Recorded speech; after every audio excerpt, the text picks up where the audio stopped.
Assalamualaikum warahmatullahi wabarakatuh. Hai YouTube, jumpa kembali dengan saya Inal Arifin. Pada kesempatan kali ini saya akan memaparkan sebuah tema yaitu tentang penerapan Peraturan Wali Kota Batam Nomor 49 Tahun 2020 tentang penerapan disiplin dan penegakan hukum protokol kesehatan sebagai upaya pencegahan dan pengendalian COVID-19 di Kota Batam. Paparan atau video ini saya buat untuk memenuhi tugas mata kuliah yang saya ambil, yaitu seminar isu dan kasus kebijakan publik di Fakultas Hukum Universitas Internasional Batam, program Magister Hukum. Dan sebagaimana kita ketahui bahwa wabah COVID-19 ini merupakan isu yang heboh masih di seluruh dunia, tidak terkecuali di Indonesia. Kita juga ketahui melalui pemberitaan bahwa wabah COVID-19 ini pertama kali terdeteksi di kota Wuhan pada bulan Desember 2019. Kemudian oleh WHO ditetapkan sebagai sebuah pandemi, yaitu pandemi COVID-19 pada 11 Maret 2020. Hingga saat ini berdasarkan data dari WHO, yaitu Organisasi Kesehatan Dunia, pada saat video ini dibuat, jumlah yang tercatat di seluruh dunia yang terkonfirmasi positif COVID-19 mencapai 85 juta orang. Kemudian yang terkonfirmasi meninggal dunia akibat COVID adalah sejumlah 1.800.000 lebih jiwa, di mana COVID-19 ini telah menginfeksi sejumlah 222 negara yang ada di dunia. Di Indonesia sendiri, hingga video ini dibuat, jumlah kasus yang terkonfirmasi positif sampai saat ini adalah 740.000 lebih. Kemudian yang meninggal dunia akibat COVID ini tercatat sebanyak 22.000 lebih, dan alhamdulillah yang sembuh berjumlah 600.000 lebih dari COVID-19. Kemudian untuk data di Kepulauan Riau, berdasarkan data dari gugus tugas COVID-19 Kepulauan Riau, untuk per kabupaten kota bisa kita lihat ada Kota Batam, Tanjung Pinang, Kabupaten Bintan, hingga Kabupaten Anambas. Dan bisa kita lihat di Kota Batam tercatat kasus positifnya paling tinggi, yaitu mencapai 5.000 kasus. Sebagaimana kita ketahui bahwa jumlah penduduk Batam merupakan yang tertinggi di Provinsi Kepulauan Riau. Begitu juga dengan mobilitas ekonomi, mobilitas masyarakat di Batam cenderung relatif tinggi dibandingkan dengan kabupaten kota yang lain. Selanjutnya terkait COVID ini, pada tanggal 4 Agustus 2020, salah satu upaya yang dilakukan pemerintah Presiden Joko Widodo adalah dengan menerbitkan sebuah instruksi Presiden, yaitu nomor 6 tahun 2020, tentang peningkatan disiplin dan penegakan hukum protokol kesehatan dalam pencegahan dan pengendalian COVID-19. Instruksi ini, bila kita baca, ditujukan kepada para menteri, kemudian untuk sekretaris kabinet, untuk Panglima TNI, untuk Kepala Kepolisian Republik Indonesia, kemudian juga untuk Kepala lembaga negara non-kementerian, selanjutnya juga untuk Gubernur, Bupati, serta Wali Kota. Khusus untuk Gubernur dan Bupati Wali Kota, berdasarkan Inpres nomor 6 tahun 2020 ini, diinstruksikan untuk meningkatkan sosialisasi secara masif penerapan protokol kesehatan, kemudian menyusun dan menetapkan peraturan gubernur atau peraturan bupati wali kota, kemudian dalam penyusunan dan penetapan peraturan gubernur dan peraturan wali kota tersebut harus memperhatikan dan disesuaikan dengan kearifan lokal dari daerah masing-masing. dalam penerapannya berkoordinasi dengan lembaga terkait, misalnya dengan kepolisian maupun dengan TNI. Untuk menindaklanjuti Inpres nomor 6 2020 ini, Kementerian Dalam Negeri juga mengeluarkan sebuah instruksi Menteri Dalam Negeri nomor 4 tahun 2020 tentang pedoman teknis penyusunan peraturan kepala daerah dalam rangka penerapan disiplin dan penegakan hukum protokol kesehatan sebagai upaya pencegahan dan pengendalian COVID-19 di daerah. Dan selanjutnya untuk Kota Batam pada bulan September telah terbit sebuah peraturan wali Kota Batam nomor 49 tahun 2020. Adapun perumusan masalah yang saya angkat adalah bagaimana kewenangan dan kebijakan yang telah ditetapkan oleh pemerintah pusat dan pemerintah daerah dalam penanganan COVID-19. Hal ini terkait dengan kewenangan apa saja yang dimiliki oleh pemerintah pusat atau pemerintah daerah, kemudian kebijakan-kebijakan yang telah ditetapkan sebelum adanya Inpres nomor 6 tahun 2020. Kemudian permasalahan kedua adalah bagaimana penerapan dari Peraturan Wali Kota Batam nomor 49 tahun 2020 tentang penerapan disiplin dan penegakan hukum protokol kesehatan sebagai upaya pencegahan dan pengendalian coronavirus di SIS 2019 di Kota Batam. Kita masuk ke pembahasan. Untuk pembahasan yang pertama terkait kewenangan dan kebijakan yang ditetapkan oleh pemerintah dan Pemda terbagi dalam 4 poin, yaitu terkait kewenangannya. Di dalam Undang-Undang Pemda juga telah dibagi terkait kewenangan dari pemerintah pusat dan pemerintah daerah. Kemudian ada Undang-Undang 24 tahun 2007 tentang penanggulangan bencana. Kemudian ada juga Undang-Undang nomor 6 tahun 2018 tentang kekarantinaan kesehatan. Kemudian adanya penetapan COVID-19 sebagai bencana nasional. Kemudian ada juga penetapan kebijakan pembatasan sosial berskala besar atau PSBB yang kita kenal sekarang. Dan kemudian ada beberapa kebijakan pemerintah daerah dalam penanganan COVID-19. Kebijakannya bisa dalam bentuk peraturan kepala daerah, yaitu peraturan bupati maupun peraturan wali kota. Ada juga keputusan bupati atau keputusan wali kota. Itu juga ada yang terakhir adalah juga surat edaran.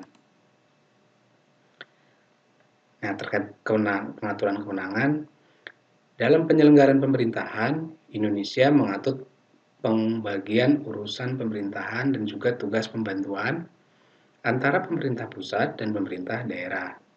Berdasarkan pasal 9 Undang-Undang Nomor 23 Tahun 2014 tentang pemerintahan daerah, urusan pemerintahan daerah dibagi menjadi 3, yaitu urusan pemerintahan absolut, urusan pemerintahan konkuren, dan urusan pemerintahan umum.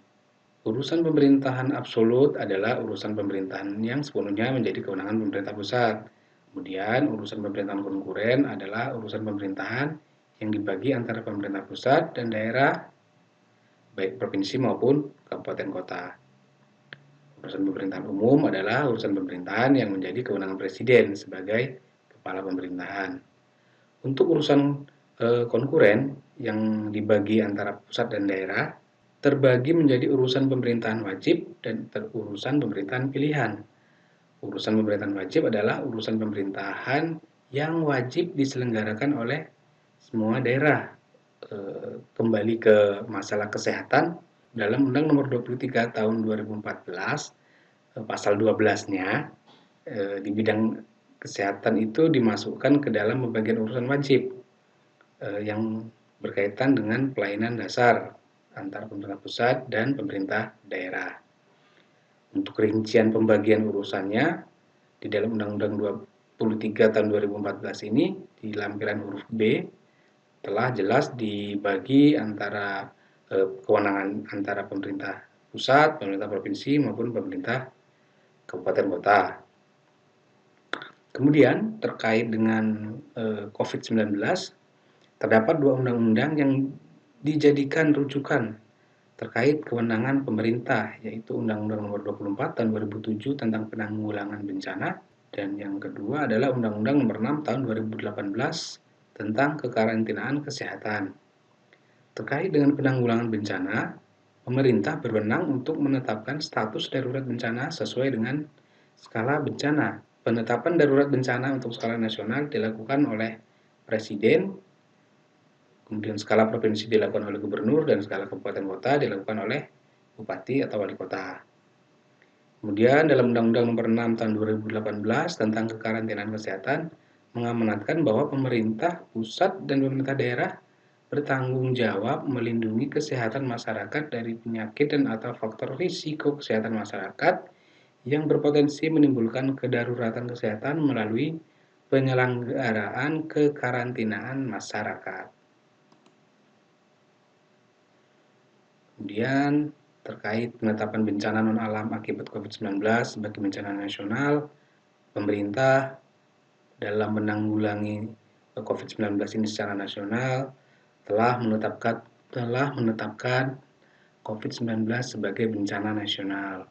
Penetapan status bencana nasional merujuk pada Undang-Undang Nomor 24 Tahun 2007 tentang penanggulangan bencana.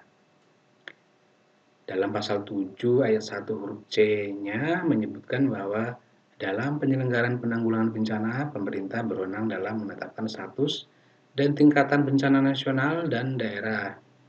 Kemudian dalam pasal 7 ayat 2-nya menyebutkan bahwa penetapan status dan tingkat bencana nasional dan daerah ditentukan dari sejumlah indikator.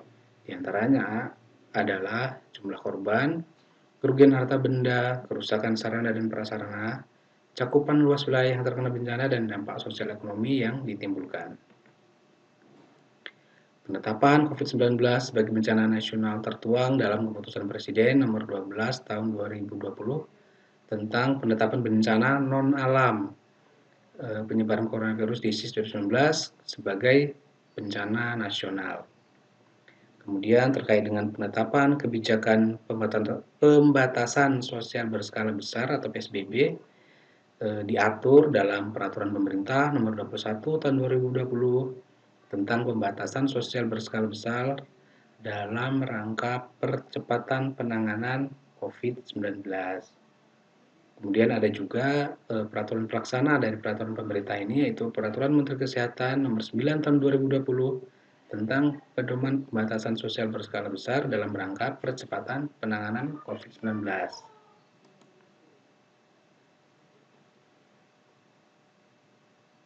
Pada poin kebijakan pemerintah daerah dalam penanganan COVID-19 seperti disebutkan di depan tadi, banyak kebijakan yang telah diterbitkan oleh pemerintah daerah, baik itu bentuk peraturan wali kota atau peraturan kepala daerah, bisa berbentuk peraturan wali kota, peraturan bupati, kemudian ada juga keputusan kepala daerah berbentuk keputusan wali kota atau keputusan bupati, ada juga surat edaran.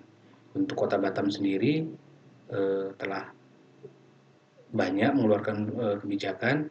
Berikut ada beberapa kebijakan yang telah diterbitkan oleh pemerintah Kota Batam yang bisa saya peroleh dari sumber website JDIH Kota Batam. Antara lain ada peraturan wali Kota Batam tentang penggunaan alokasi belanja tak terduga dalam pencegahan penyebaran dan percepatan penanganan COVID-19 di Kota Batam. Itu untuk perwakonya. Kemudian terkait dengan keputusan wali kota ada beberapa yang saya peroleh, yaitu keputusan wali kota Batam tentang status tanggap darurat bencana non-alam wabah penyakit akibat virus COVID-19 di Kota Batam. Sebagaimana telah tadi kita bahas juga bahwa kalau untuk level kabupaten kota penetapan darurat tanggap darurat bencana non alam itu di kewenangannya dimiliki oleh pemerintah kota atau kabupaten. Kemudian ada juga keputusan wali kota Batam tentang penetapan rumah susun di bawah pengelolaan dinas Perkim dan Pertamanan Kota Batam sebagai tempat isolasi COVID-19. Kemudian ada juga keputusan wali kota tentang panitia penyelenggara dan petugas lapangan kegiatan pembagian sembako gratis dalam rangka penanganan dampak COVID-19. Kemudian ada juga keputusan tentang tim inovasi daerah dalam rangka adaptasi dan aman COVID-19 di Kota Batam. Selain peraturan wali kota dan surat keputusan wali kota, ada juga surat edaran dari wali kota terkait penanganan COVID-19 ini. Antara lain yaitu surat edaran nomor 12 tahun 2020 tentang wajib penggunaan masker, kemudian ada juga surat edaran nomor 78 tahun 2020 tentang penyiapan tempat cuci tangan, sabun, dan hand sanitizer. Selanjutnya kita masuk ke pembahasan yang kedua, yaitu terkait penerapan Peraturan Wali Kota Batam nomor 42 tahun 2020. Sebagaimana kita bahas di depan bahwa Perwako ini dibentuk atau disusun berdasarkan instruksi dari Presiden nomor 6 tahun 2020. Nah, untuk mempelajari bagaimana penerapan Perwako ini, menurut pendapat saya, kita juga perlu melihat teori efektivitas hukum yang dikemukakan oleh Suryono Sukanto, di mana dalam mempelajari efektivitas suatu hukum dapat dipelajari dari 5 faktor, yaitu faktor hukumnya sendiri, faktor penegak hukum, kemudian faktor sarana dan fasilitas dalam penegakan hukum, kemudian faktor masyarakat, dan yang terakhir adalah faktor budaya. Nah, dari faktor hukumnya sendiri, yaitu Peraturan Wali Kota nomor 49 tahun 2020, Peraturan Wali Kota ini mengatur beberapa hal, yaitu pelaksanaan, monitoring, evaluasi dan pelaporan, sanksi, sosialisasi dan partisipasi dan pendanaan dalam penerapan disiplin dan penegakan hukum protokol kesehatan dalam pencegahan dan pengendalian penyebaran COVID-19 di Kota Batam. Adapun subjek pengaturan perwako tersebut ditujukan bagi perseorangan, pelaku usaha, dan pengelola, penyelenggara atau penanggung jawab tempat dan fasilitas umum. Ada juga kewajiban yang dipatuhi oleh subjek pengaturan perwako di atas, dan apabila terjadi pelanggaran akan dikenai sanksi. Kemudian dari perwako tersebut kita juga bisa mengetahui bahwa proses pembentukan peraturan wali kota ini sangat cepat karena untuk melaksanakan impres maupun instruksi Menteri Dalam Negeri dalam mengendalikan COVID-19 di Kota Batam. Namun perwako ini sebenarnya sudah ada semacam draftnya atau template dari instruksi Menteri Dalam Negeri. Beberapa materi memang telah disesuaikan dengan kondisi di Kota Batam, misalnya terkait dengan penerapan sanksi dan besarannya. Kemudian kalau kita lihat terkait asas-asas pembentukan peraturan perundangan dan asas materi muatan dalam peraturan perundang-undangan, Perwako ini hendaknya lebih memperhatikan peraturan perundang-undangan yang ada di atasnya, misalnya dengan Undang-Undang Nomor 12 Tahun 2011, di mana kalau kita lihat tentang penerapan sanksi, sebaiknya sebuah peraturan di daerah itu terkait sanksi harus diatur di dalam sebuah peraturan daerah, karena pembebanan sanksi kepada masyarakat lebih baik diatur di dalam sebuah peraturan daerah. Kemudian faktor yang kedua yaitu terkait faktor penegak hukum, yaitu pihak-pihak yang membentuk ataupun yang menerapkan hukum tersebut. Bila kita lihat instruksi Presiden nomor 6 tahun 2020, dalam penegakan hukum terkait pencegahan dan pengendalian persebaran COVID-19, pemerintah daerah provinsi dan kabupaten kota melalui Satuan Polisi Pamong Praja harus berkoordinasi dengan kementerian atau lembaga terkait, kemudian dengan TNI, dan juga dengan Kepolisian Republik Indonesia. Dalam pasal 6 ayat 1 Perwako Batam nomor 49 tahun 2020 ini menyebutkan bahwa Satpol PP melakukan monitoring dan evaluasi pelaksanaan peraturan wali kota ini dengan melibatkan SKPD, TNI, Polri, dan instansi terkait lainnya. Kemudian dalam pasal 7 dan Kemudian dalam pasal 7 ayat 7 menyebutkan juga bahwa dalam pelaksanaan penerapan sanksi, Satpol PP melibatkan SKPD, TNI atau Polri, dan instansi terkait lainnya. Jadi bisa kita ketahui bahwa penegakan hukum penanganan COVID adalah Satuan Polisi Pamung Praja atau Satpol PP dengan melibatkan SKPD, TNI Polri, dan instansi terkait lainnya. Sejak awal masa pandemi terkait penanganannya di Kota Batam, kita bisa melihat bahwa koordinasi dan sinergitas pemerintah daerah dengan TNI Polri telah terjalin dengan baik. Operasi gabungan telah dilaksanakan walaupun pada bulan Juli berdasarkan pemberitaan di media bahwa operasi gabungan ini sempat terhenti. Kemudian dengan adanya Inpres, kemudian ada instruksi Menteri Dalam Negeri hingga adanya Perwako 49 tahun 2020 ini diharapkan menjadikan sebagai dasar kerjasama dan sinergitas antara Satpol PP, SKPD terkait, kemudian TNI Polri dan instansi lainnya perlu ditingkatkan.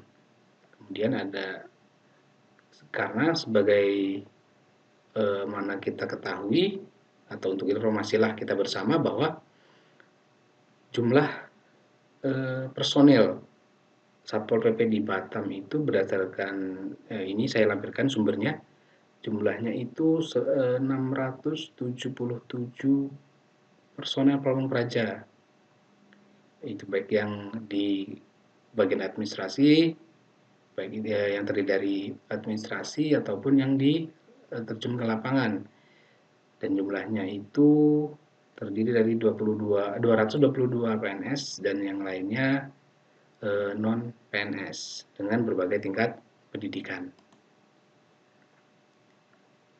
Kemudian kita ke faktor yang selanjutnya, yaitu faktor sarana atau fasilitas yang mendukung dalam penegakan hukum. Tanpa adanya sarana dan fasilitas, maka tidak mungkin penegakan hukum akan berlangsung dengan baik. Sarana dan fasilitas tersebut mencakup tenaga manusia, baik yang berpendidikan dan terampil, suatu organisasi yang baik, kemudian ada peralatan yang memadai, serta anggaran yang memadai. Pemerintah Kota Batam telah mengalokasikan anggaran untuk penanganan COVID yang terbagi ke dalam organisasi pemerintah daerah atau perangkat daerah, diantaranya ke Dinas Kesehatan, ke RSUD, ke Satpol PP, kemudian ke Dinas Perkim, dan Dinas Pemadam Kebakaran, serta Dinas Sosial. Anggaran-anggaran tersebut untuk menyediakan peralatan atau sarana-sarana kesehatan dalam penanganan COVID, misalnya seperti untuk penyemprotan disinfektan, kemudian untuk operasional pemantauan dan pengendalian, kemudian penyediaan pemakaman pasien yang terkena COVID, kemudian ada juga tadi kita disebutkan juga untuk penyediaan tempat isolasi bagi yang terkonfirmasi positif COVID. Selain itu, Kota Batam telah menyediakan anggaran jaring pengaman sosial bagi masyarakat yang terdampak COVID-19. Dalam juga telah dilakukan pemberian sembako kepada masyarakat sesuai dengan data yang telah diverifikasi. Kemudian faktor yang keempat yaitu faktor masyarakat, yakni lingkungan di mana hukum tersebut berlaku atau diterapkan. Bagian yang terpenting dari masyarakat yang menentukan penegakan hukum adalah kesadaran hukum masyarakat. Semakin tingkat kesadaran hukum masyarakat, maka akan semakin memungkinkan penegakan hukum yang baik.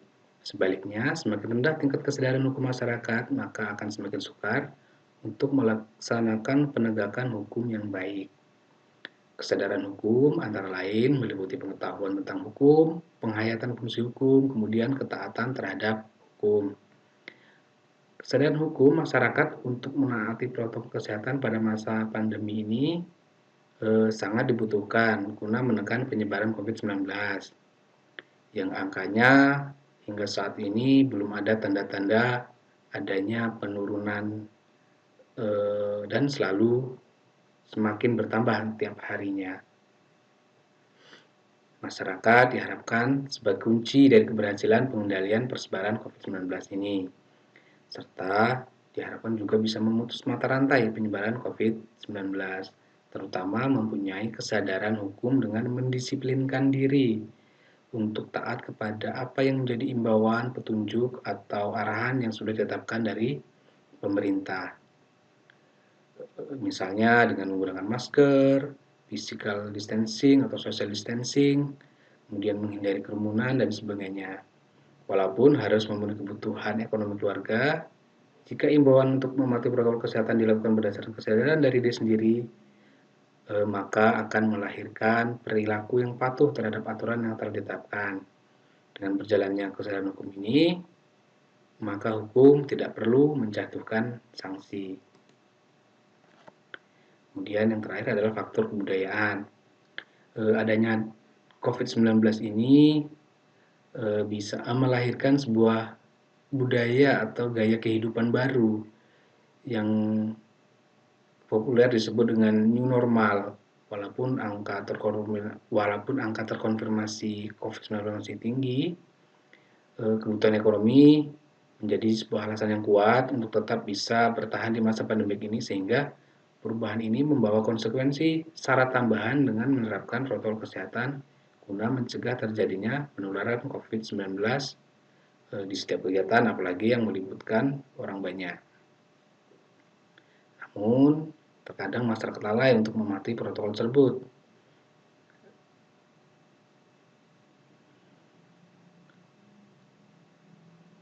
Berbicara tentang interaksi kegiatan masyarakat di ruang publik, erat kaitannya dengan perilaku setiap orang.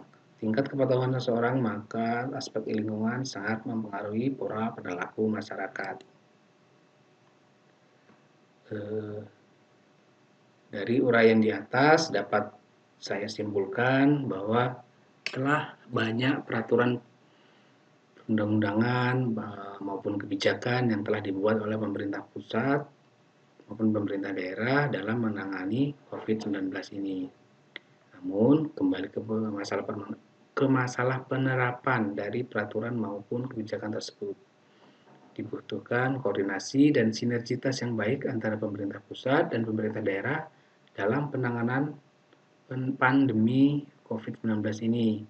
Walaupun memang telah terbagi kewenangan masing-masing dari pusat, pemerintah daerah, dengan peraturan perundangan yang telah ada.